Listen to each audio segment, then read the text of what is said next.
ময়দানে আমার ভাইপো নওশাদ লোক ভরে দেখিয়ে দিয়েছে। আপনার যদি মিডিয়া যদি বলেন জনসমুদ্র, তাহলে আমাকে বলতে হবে কি জনপুকুর হয়েছে। ওটা জনপুকুর, দেখছেন না?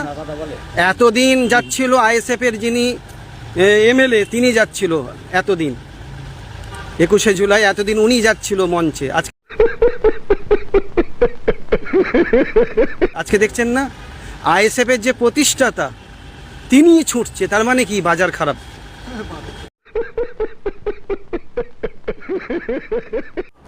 আমি এই ভাইপোকে বলবো, ওই ময়দানটা তুমি একবার লোক ভরে দেখাও, হ্যাঁ, তাহলে বাংলার মানুষ জানতে পারবে তোমার দৌড় কত দূর আছে। ইনশাল্লাহ এটা আমি বলতে চাইছি। হ্যাঁ, বাংলার মানুষ জানবে, হ্যাঁ, এই ভাইপোরও দৌড় আছে। ওদের আমি নিদ হারাম করে দেবো। বিজেপির বি টিম, বিজেপিকে সুবিধা করার জন্য ওরা উঠে পড়ে লেগেছে। বিজেপির পাটাকে শক্ত করতে হবে। এসব ধান্দা আমি বন্ধ করে দেবো ইনশাল্লাহ। বিজেপির দালাল বলে আমার ভাইপো নওশাদকে চাপা যাবে না। বাংলার মানুষ জানে এসব কথাগুলো আমার ওই ভাইপোর দ্বারাই এই রাজ্য সরকার বলাবে।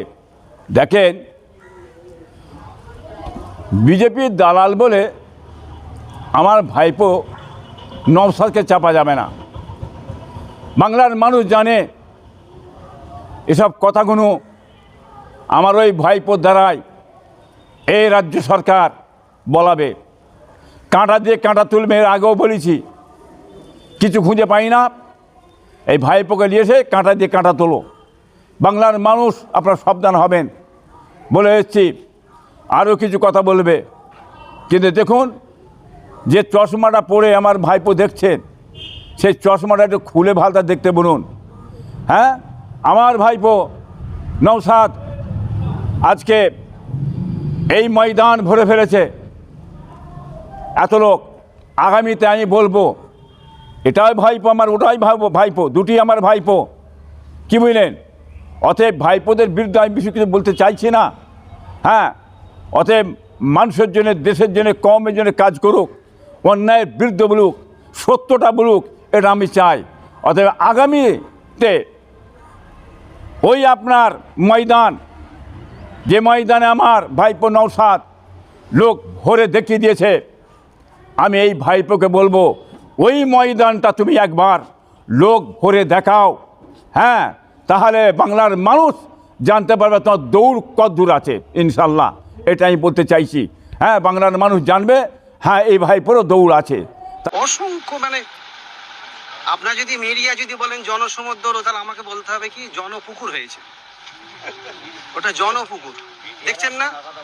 এতদিন যাচ্ছিল আইএসএফ এর যিনি এমএলএ, তিনি যাচ্ছিল এতদিন 21শে জুলাই, এতদিন উনি যাচ্ছিল মঞ্চে। আজকে দেখছেন না আইএসএফ এর যে প্রতিষ্ঠাতা তিনি ছুটছে, তার মানে কি বাজার খারাপ।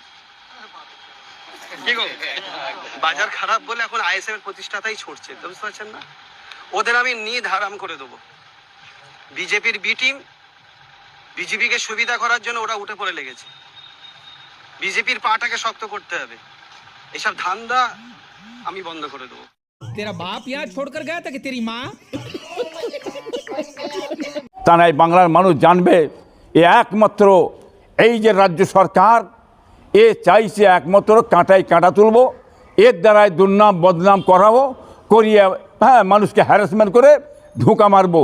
হ্যাঁ, এই রাজ্য সরকারের দ্বারাই এসব কাজগুলো হবে, এটা আমরা জানি, আগে থাকতেই বলে দিয়েছি।